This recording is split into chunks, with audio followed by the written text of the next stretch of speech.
परम पूजनीय स्वामी ज्ञानानंद जी महाराज, मंच में पर उपस्थित हमारे सभी विभिन्न धर्मों की विभूतियां एवं हरियाणा सरकार के सभी सम्मानित मंत्रीगण, यहाँ के सांसद श्री नवीन जिंदल जी, मैं सभी का नाम नहीं लेता हूं, यहाँ के वाइस चांसलर प्रोफेसर सोमनाथ जी और इस सभागार में मौजूद अन्य सभी सम्मानित देवियों व सज्जनों, सबसे पहले तो मैं पूज्य स्वामी ज्ञानानंद जी महाराज के प्रति आभार व्यक्त करना चाहता हूं कि उन्होंने आज के 10 वर्ष पहले इस प्रकार का अंतर्राष्ट्रीय गीता महोत्सव का सिलसिला प्रारंभ करने का कार्य किया है और उनके इस कार्य की जितनी भी सराहना की जाए वो अपने में कम है। यह सच्चाई है कि गीता का संदेश केवल भारत देश की सीमाओं तक ही सीमित नहीं है। विश्व का शायद ही कोई ऐसा देश होगा जहां कुछ न कुछ लोग, बहुत ही छोटा देश होगा तो 2-4 लोग ही ऐसे होंगे कि गीता ने उनके जीवन को प्रभावित किया है। और मैं यहां हरियाणा सरकार के प्रति भी आभार व्यक्त करना चाहता हूं कि हरियाणा सरकार इसमें पूरी तरह से सहयोग कर रही है और मैं यह भी मानता हूं कि सरकार का काम आर्थिक, सामाजिक और तकनीकी विकास करना तो है ही, लेकिन साथ ही साथ सांस्कृतिक विकास भी सरकार की एक महत्वपूर्ण जिम्मेदारी बनती है और सरकार उस दायित्व को बखूबी निभा रही है। इसलिए मैं इस सरकार के प्रति भी, यहां के मुख्यमंत्री के प्रति भी आभार व्यक्त करता हूं। और इस प्रकार के कार्यक्रम एक तरफ हमारे सांस्कृतिक यात्रा को दर्शाते हैं तो वहीं दूसरी तरफ हमारे ये कार्यक्रम हमारी युवा पीढ़ी की चेतना को जागृत करने में भी अपनी महत्वपूर्ण भूमिका ये निभाते हैं। साथियों, आज जब मैं भगवान श्री कृष्ण की ज्ञानी भूमि कुरुक्षेत्र की इस पुण्य भूमि पर यहां पर मैं खड़ा हूं तो मेरा मन स्वाभाविक रूप से श्रद्धा से भर जाता है। यदि हम अपने शास्त्रों के अनुसार देखें तो ये वही धरती है जहां 5000 से अधिक वर्ष पहले मार्गशीर्ष शुक्ल एकादशी की पावन तिथि पर समस्त मानवता के उत्थान के लिए यह दिव्य ज्ञान प्रकट हुआ था, जिसे हम श्रीमद् भागवत गीता के नाम से जानते हैं। और इस भूमि पर खड़े होकर वह क्षण स्वाभाविक रूप से आंखों में जीवित हो उठता है। और मुझे तो कभी कभी लगता है यदि किसी को भी भारत की आत्मा को समझना है तो उसे कुरुक्षेत्र की धूल में उसका प्रतिबिंब ढूंढना चाहिए। आप सोचिए ऐसा होगा वह दृश्य जब अर्जुन हाथ जोड़े भगवान श्री कृष्ण के सामने खड़े होंगे और योगेश्वर श्री कृष्ण ने मुस्कुराकर गीता का यह संदेश उन्हें दिया होगा। कैसा अद्भुत दृश्य होगा। कुरुक्षेत्र की यह धरती आज भी योगेश्वर श्री कृष्ण के उन प्रेरक स्वरों से गूंज रही है और उनकी ध्वनि आज भी हमारे भीतर प्रतिध्वनित हो रही है। आप सब भी इस भावना को महसूस करते होंगे कि यह धरती महज एक भूगोल का हिस्सा नहीं है, बल्कि यहां खड़े होकर अभी भी ऐसा लगता है मैं मानो श्री कृष्ण की वाणी आज भी यहां की हवाओं में तैर रही हो। देवियों सज्जनों, संदेह से भरे, द्वंद्व में खड़े, हृदय से विचलित अर्जुन के सामने भगवान कृष्ण ने जो ज्ञान दिया वह केवल उस समय के लिए नहीं था, बल्कि सदैव के लिए था और पूरी मानवता के लिए था। केवल भारत में रहने वाले लोगों के लिए नहीं था, पूरे विश्व के लिए वह संदेश था। गीता का पहला ही संदेश यह है कि आत्मा न कभी जन्म लेती है, न आत्मा कभी मरती है, न जायते मृते वा कदाचित। यह श्लोक जीवन के अनिश्चितताओं के बीच हमें अद्भुत स्थिरता देता है और यह केवल युद्धभूमि का संवाद नहीं था, बल्कि मैं मानता हूं कि यह जीवन की हर परिस्थिति का अपने में यह मार्गदर्शन है। मैं यहां पर उल्लेख करना चाहूंगा संत श्री रामकृष्ण परमहंस जी ने एक सुंदर और बहुत ही गहन बात कही थी कि गीता का पूरा सार केवल उसके नाम के अक्षरों को उलट देने मात्र से ही समझ में आ जाता है। गीता के अक्षरों, गीता का जो नाम है उसके अक्षरों को उलट देने से ही गीता का सार स्वाभाविक रूप से हमको समझ में आ जाता है। गीता, इस नाम को उलट दीजिए, गीता, अंतिम अक्षर ता को पहले ला दीजिए और गी को बाद में, तागी यानी त्यागी। अर्थात गीता का असली संदेश है, असली संदेश है त्यागी बनना। और त्यागी का अर्थ कर्तव्यों का त्याग नहीं है, बल्कि वह अज्ञानता का त्याग है, अकर्मण्यता का त्याग है, दुर्व्यसन, आसक्ति और अहंकार का त्याग है। और त्यागी व्यक्ति ही गीता का सच्चा पाठक और सच्चा अनुयायी बन सकता है। देवी और सज्जनों, पूरी गीता उठाकर जब आप पढ़ेंगे तो आपको लगेगा कि अर्जुन को जो कुछ भी समझाया गया वह केवल किसी के योद्धा के लिए नहीं था, वह सारे मानवता के लिए था। आप खुद सोचिए, उस युग में अर्जुन जो क्लैरिटी चाहते थे, जो स्पष्टता चाहते थे, युद्ध यानी कर्म का जो उद्देश्य चाहते थे, क्या आज के समय में हमें भी उसी स्पष्टता, उसी साहस और उसी प्रतिबद्धता की आवश्यकता नहीं है?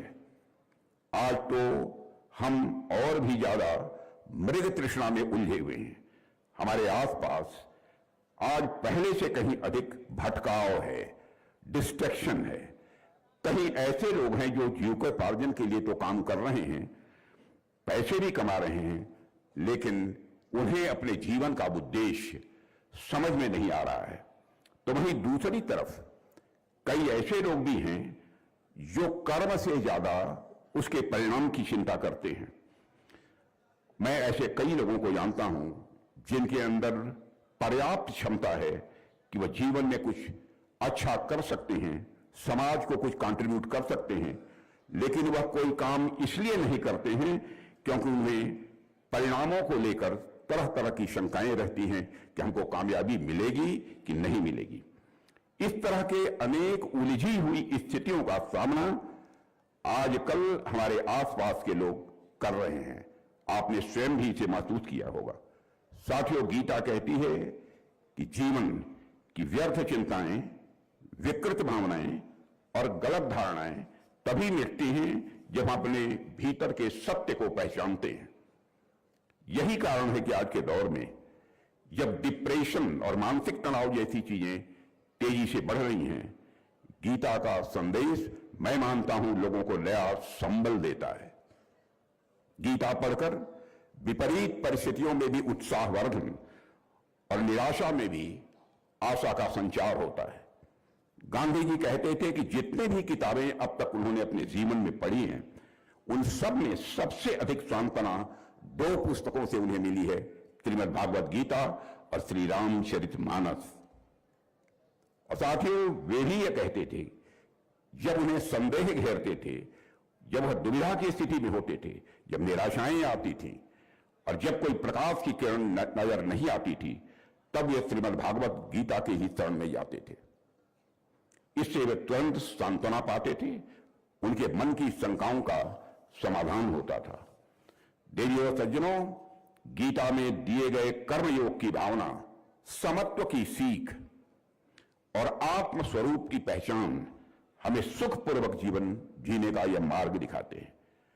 गीता न केवल आत्मचिंतन का मार्ग दिखाती है, बल्कि मैं मानता हूं कि मन की उलझनों को सुलझाने के लिए थेरेपी का भी काम यदि कोई करता है तो हमारी यह गीता ही करती है। साथियों, जब जब हम जीवन में उलझते हैं, यह गीता हमें दिशा देती है, दिशा दिखाती है। और अगर यह हम माने कि जीवन केवल एक बार मिलता है तो उसकी कीमत केवल हमारी उपलब्धियों से तय होती है, लेकिन जब हम जीवन को कई जन्मों की यात्रा मानते हैं तो सबसे महत्वपूर्ण हो जाती है प्रज्ञा, जिसे अंग्रेजी में विजडम कहते हैं। और हम इस बात को महत्व देते हैं कि हमारी समझ कैसे विकसित हो, हमारी समझ कैसे व्यापक हो, यह समझ की दुनिया क्यों है, हम यहां क्यों हैं और बार बार इस जीवन चक्र से गुजरने का मतलब क्या है, उसका अर्थ क्या है। जब यह समझ विकसित हो जाती है तब हम दूसरों पर नियंत्रण करने का प्रयास छोड़ देते हैं और मुक्त हो जाते हैं। हम संसार में फंसते नहीं हैं।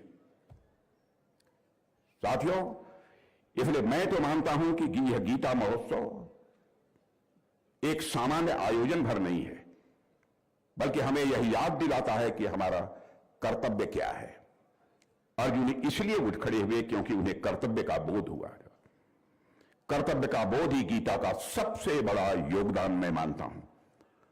और हम सभी को अपने अपने क्षेत्र में अनेक चुनौतियों का सामना करना पड़ता है। आप स्वयं महसूस करते होंगे, कई बार हमको यह लगता है कि रास्ता तो बहुत ही दुर्गम है, रास्ता तो बहुत ही कठिन है, परिस्थितियां बहुत उलझी हुई हैं। लेकिन गीता कहती है, कर्मण्येवाधिकारस्तु मा फलेषु कदाचन, कर्म करते चले जाओ, फल की चिंता मत करो। आपका अधिकार केवल कर्म पर है, फल पर नहीं है। और यह पंक्ति जीवन को सरलता देने के साथ साथ हृदय और मस्तिष्क दोनों को डिसिप्लिन भी देती है। इसलिए मैं अक्सर कहता हूं, गीता महज एक ग्रंथ भर नहीं है, यह भारतीय प्रबंधन या इंडियन मैनेजमेंट का सबसे पुराना और सबसे प्रभावी यह मॉडल है। लीडरशिप को लेकर मैं बच्चों से भी कहना चाहता हूं, लीडरशिप को लेकर भी किसी समस्या के समाधान तक हर जगह गीता का ज्ञान वास्तविक मदद करता है। जिस बात को आज दुनिया इतना प्रचारित करती है, वह बात श्री कृष्ण ने 5000 वर्ष पहले बतला दी थी कि मनुष्य का व्यवहार उसके विचारों से बनता है और विचारों का शुद्धिकरण भक्ति और योग से होता है। और विचारों का शुद्धिकरण छोटे मन के व्यक्ति के अंदर नहीं हो सकता। जिसका मन जितना ही बड़ा होगा उतना ही सुख की प्राप्ति करेगा, उतने ही आनंद की प्राप्ति करेगा। और एक समय आता है कि मन इतना बड़ा हो जाता है, आनंद को प्राप्त कर लेता है, तो मनुष्य जीवन में परमानंद की प्राप्ति करता है। यहां पर सारे स्टूडेंट्स बैठे हैं, इसलिए मेरा शिक्षक भी जागृत होता है। इसलिए मैं एक मैथमेटिकल इक्वेशन उनको बतलाना चाहता हूं। Let us consider that your मन इज ए सर्किल। थोड़ी देर के लिए मान लो कि आपका मन एक सर्किल है। और मैं क्या कह रहा हूं, छोटे मन से काम नहीं करना चाहिए, बड़े मन से काम करना चाहिए। छोटे मन से कोई बड़ा नहीं हो सकता, टूटे मन से कोई खड़ा नहीं हो सकता। इसे बराबर बड़े मन का होना चाहिए। छोटे मन का व्यक्ति जीवन में मोक्ष की प्राप्ति नहीं कर सकता है, जीवन के बंधनों से कभी मुक्त नहीं हो सकता है। जैसे मान लो आपका मन यह सर्किल है, एक वृत्त है, और मैं कह रहा हूं कि जितना ही मन बड़ा करते चले जाओगे उसी अनुपात में तुम्हारे सुख आनंद की मात्रा बढ़ती चली जाएगी। और एक समय ऐसा आएगा जीवन में जब तुम्हें परमानंद की प्राप्ति होगी। इसे मैथमेटिकल इक्वेशन में कहना हो तो यूं कह सकते हैं, circumference of money is directly proportional to the magnitude of सुख। Circumference of money is directly proportional to the magnitude of Anand. Circumference of man is directly proportional to the परमानंद। परमानंद का कोई मैग्नीट्यूड नहीं होता, परमानंद की कोई सीमा नहीं होती है, वो तो परमानंद है। इसलिए मैं कहना चाहता हूं उसकी कोई सीमा नहीं होती। बराबर जीवन में बड़े मन से काम करना चाहिए। छोटे मन का व्यक्ति अपने जीवन में कभी बड़ा नहीं हो सकता है। और साथ ही साथ धर्म की बात की जाती है। मैं धर्म के बारे में भी कहना चाहता हूं, धर्म को इस परिभाषित करना चाहता हूं। यहां पर परम पूज्य ज्ञानानंद जी महाराज बैठे हैं, अन्य भी सारे विद्वान बैठे हैं विभिन्न धर्मों के। धर्म है क्या? अखिल ब्रह्मांड का जड़ हो अथवा चेतन हो, जो विधि व्यवस्था नियम पर नियम इस अखिल ब्रह्मांड के जड़ अथवा चेतन के अस्तित्व की सुरक्षा की गारंटी देते हैं, उसी नियम पर नियम को ही हम धर्म कहते हैं। एक स्टेप और आगे बढ़िए। इस अखिल ब्रह्मांड के जड़ अथवा चेतन के अस्तित्व की सुरक्षा के साथ साथ उसके परिपालन की गारंटी जो विधि विधान नियम पर नियम देते हैं, उसी विधि विधान नियम पर नियम को ही हम धर्म कहते हैं। एक स्टेप और आगे ले जाना चाहता हूं। अखिल ब्रह्मांड के जड़ अथवा चेतन के अस्तित्व की सुरक्षा के साथ साथ उसके परिपालन की गारंटी के साथ साथ जो विधि विधान नियम पर नियम उसके विकास एवं संवर्धन की गारंटी देते हैं, उसे ही हम धर्म कहते हैं। इसलिए धर्म को लेकर किसी को कोई आपत्ति नहीं होनी चाहिए। और साथियों, मैं कह सकता हूं कि मैं अक्सर कहता हूं कि गीता महज एक ग्रंथ भर नहीं है, यह भारतीय मैनेजमेंट का सबसे पुराना और सबसे प्रभावी मॉडल है। लीडरशिप को लेकर, नेतृत्व यदि आप जीवन में करना चाहते हो तो उस लीडरशिप को लेकर भी किसी समस्या का समाधान यदि खोजना है तो गीता का ज्ञान ही वह समाधान दे सकता है। जिस बात को आज दुनिया इतना प्रचारित करती है, वह बात श्री कृष्ण ने 5000 वर्ष पहले बता दी थी कि मनुष्य का व्यवहार उसके विचारों से बनता है और विचारों का शुद्धिकरण केवल भक्ति और योग से ही होता है। इसलिए आज दुनिया में गीता की स्वीकृति भी बढ़ती जा रही है। आज दुनिया के अनेक विश्वविद्यालयों में गीता पर पाठ्यक्रम पढ़ाए जा रहे हैं और यह भी अद्भुत है, गीता केवल एक आध्यात्मिक या धार्मिक ग्रंथ नहीं है, बल्कि मैं कहता हूं यह एक यूनिवर्सल लाइफ गाइड है, शाश्वत यह मार्गदर्शक बन चुकी है हमारी श्रीमद् भागवत गीता। और अगर हम देखें तो दुनिया के अनेक बड़े विश्वविद्यालय में आज श्रीमद् भागवत गीता पर रिसर्च हो रहा है। यह कोई साधारण बात नहीं है, यह प्रमाण है कि गीता का ज्ञान केवल भारत के लिए नहीं है, पूरे विश्व के लिए है, पूरी मानवता के लिए है। कई विद्वान कहते हैं कि गीता ने उनको लीडरशिप, बैलेंस और डिसीजन मेकिंग में क्लैरिटी दी है, यानी नेतृत्व, संतुलन और निर्णय लेने की क्षमता में स्पष्टता दी है। यही कारण है कि आज Gita management, psychology, ethics, law और हर क्षेत्र में पढ़ी जाती है और समझी जाती है। और यह इसलिए संभव हुआ है क्योंकि यह ग्रंथ मानव जीवन को सबसे सरल और प्रभावी ढंग से समझता है। साथियों, दुनिया के तमाम विचारक और बड़े लोगों ने, जैसे आइंस्टीन, थोरो, टी.एस. इलियट, एल्डस हक्सल, इन सबको गीता पढ़कर लगा कि यह मानव विकास का एक यूनिवर्सल मैनुअल है, यानी यह मानव विकास का एक शाश्वत मार्गदर्शक है। साथियों, हमारे लिए गर्व की बात है कि हमने इस ज्ञान को हजारों वर्षों तक सुरक्षित रखा है। यह हम भारतवासियों के लिए बहुत ही सौभाग्य का विषय है और गौरव का विषय है। पीढ़ी दर पीढ़ी हमने इसको पहुंचाया है और आज यह दुनिया के लिए एक प्रेरणा बन चुका है। अंतरिक्ष यात्री सुनीता विलियम्स भी जब स्पेस में जाती हैं तो गीता हाथ में लेकर जाती हैं। इससे बढ़कर गौरव की बात और क्या हो सकती है। साथियों, गीता हमें यह भी सिखाती है कि शक्ति और शांति, गीता हमें यह भी सिखाती है कि शक्ति और शांति दोनों एक दूसरे के विरोधी नहीं है।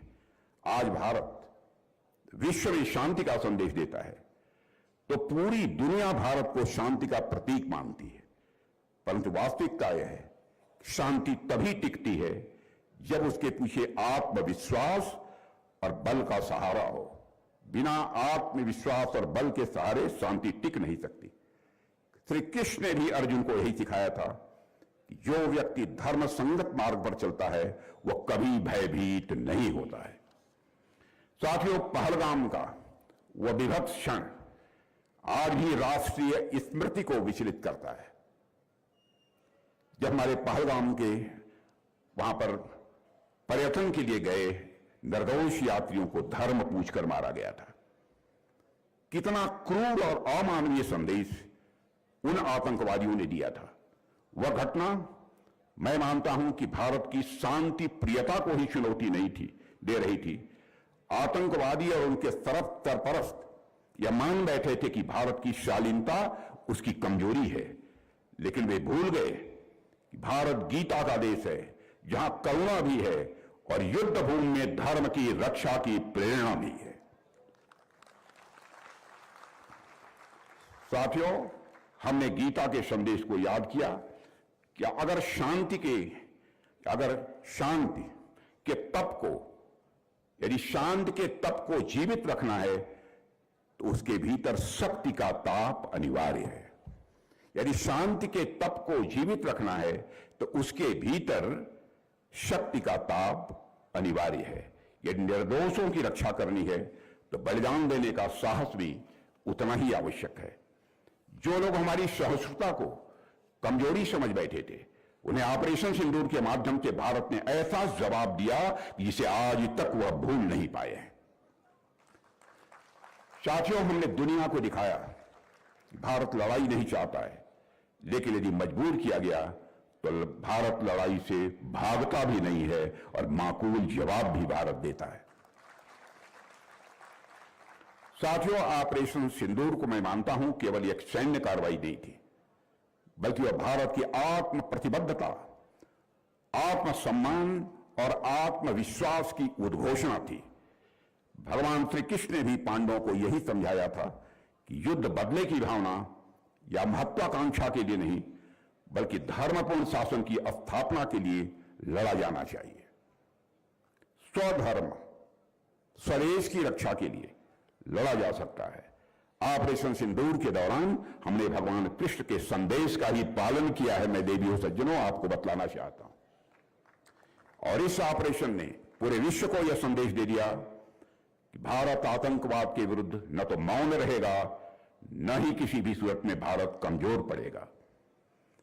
श्री कृष्ण ने अर्जुन को कुरुक्षेत्र में समझाया था कि धर्म की रक्षा केवल प्रवचन से नहीं होती, उसकी रक्षा कर्म से होती है। और ऑपरेशन सिंदूर वही धर्म युक्त कर्म था जिसको कि हम लोगों ने अपनाया। और साथियों, आज हम सब जब यहां एकत्र हुए हैं तो यह भी हमें याद रखना होगा कि गीता केवल युगों की नहीं है, बल्कि हर दिन और हर क्षण की साथी है। यदि हम इसे केवल धार्मिक ग्रंथ मानकर रख देंगे तो इसका उद्देश्य, मैं मानता हूं, अधूरा रह जाएगा। कर्म की भूमि केवल कुरुक्षेत्र नहीं है। आज का भारत भी एक विराट कर्म भूमि है। आज का भारत भी एक विराट कर्म भूमि है, जहां सैनिक सीमा पर, वैज्ञानिक अपनी प्रयोगशालाओं में, किसान अपनी खेतों में और युवा स्टार्टअप्स में अपना अपना धर्म निभा रहे हैं। गीता की असली शक्ति तभी प्रकट होगी जब हम इसे अपने व्यवहार में, अपने निर्णयों में, अपने काम में और अपने संबंधों में लागू करते हैं। साथियों, मैं मानता हूं कि आज का महोत्सव हम सबके लिए एक अवसर है जहां हर व्यक्ति स्वयं से यह प्रश्न पूछ सकता है, क्या मैं अपने जीवन को गीता की रोशनी में देख पा रहा हूं? क्या मैं अपनी जिम्मेदारियों को उतनी जिम्मेदारी से निभा रहा हूं जितनी गीता हमसे अपेक्षा करती है?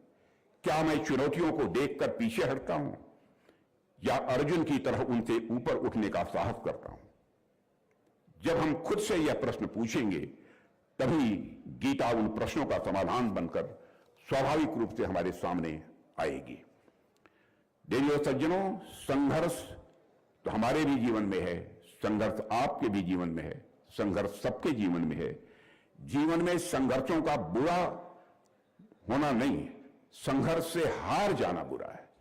जीवन के तमाम संघर्षों से निपटने की शक्ति हमें इस पवित्र ग्रंथ से ही मिलती है। संसार के किसी भी युग में, किसी भी महाद्वीप में मानव संघर्ष एक सा ही रहता है। भ्रम, भटकाव, भय, निराशा, निर्णयहीनता। जो प्रश्न उस समय अर्जुन के समक्ष खड़े हुए थे, वे प्रश्न हम सबके जीवन के कुरुक्षेत्र में कभी न कभी खड़े होते ही हैं।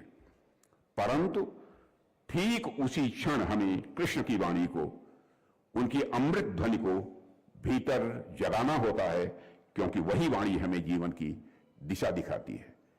गीता हमें यह सिखाती है कि जीवन श्वास लेने का ही नाम नहीं है, बल्कि अपने धर्म, अपने कर्तव्य और अपनी जिम्मेदारियों का निर्भय होकर निभाने का एक यह माध्यम है।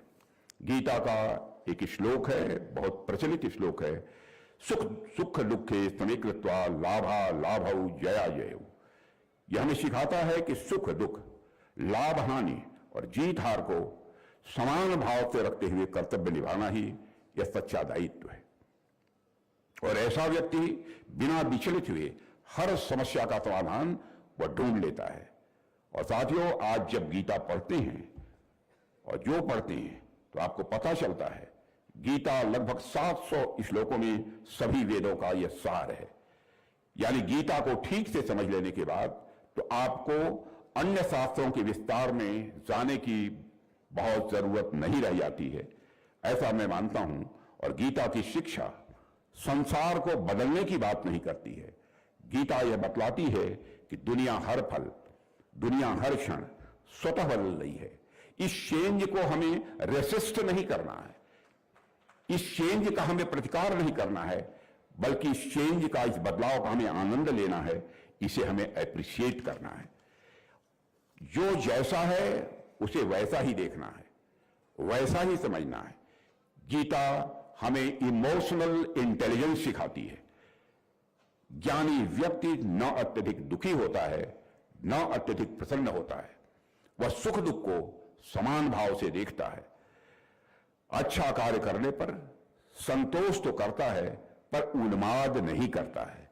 यानी गीता की शिक्षाएं सत्य की ओर ले जाकर कार्य करने की हम सबको प्रेरणा देती हैं। इसलिए मैं चाहूंगा कि आज हम सब यहां संकल्प लें कि हम कर्म करते रहेंगे, बिना फल की चिंता किए, बिना भय के, बिना मोह के निरंतर कर्म करते रहेंगे। और हम यह भी संकल्प लें कि जिस प्रकार श्री कृष्ण ने अर्जुन को जगाया था, उसी प्रकार हम भी अपने भीतर के अर्जुन को जागृत करेंगे। और यदि हम ऐसा कर पाए तो न केवल हमारा जीवन सुधरेगा, बल्कि हमारा समाज, हमारा राष्ट्र और आने वाली पीढ़ियां इस ज्ञान से स्वाभाविक रूप से प्रकाशित होंगी। साथियों, गीता की महानता और उसमें निहित शाश्वत ज्ञान के बारे में हजारों बातें कही जा सकती हैं, लेकिन मुझे लगता है मुझसे कहीं अधिक धर्माचार्यों, विद्वानों और मनुष्यों द्वारा जो व्याख्यान इस विषय पर दिया गया अथवा दिया जाएगा, उसे सुनकर हम और अधिक आनंदित होंगे और साथ ही साथ लाभान्वित भी होंगे। इस अद्भुत सम्मेलन के आयोजन के लिए मैं स्वामी ज्ञानानंद जी महाराज के प्रति विशेष रूप से आभार करता हूं। और एक बार मैं स्वयं शीश झुकाकर पूज्य स्वामी ज्ञानानंद जी महाराज का अभिनंदन भी मैं करता हूं। और साथ ही साथ यहाँ के प्रशासन को भी इस भव्य आयोजन के लिए मैं आभार व्यक्त करता हूं। और इस आयोजन की सफलता के लिए अपनी शुभकामनाओं की हृदय से अभिव्यक्ति करते हुए अपना निवेदन समाप्त करता हूं। आप सबको बहुत बहुत धन्यवाद। इस ओजस्वी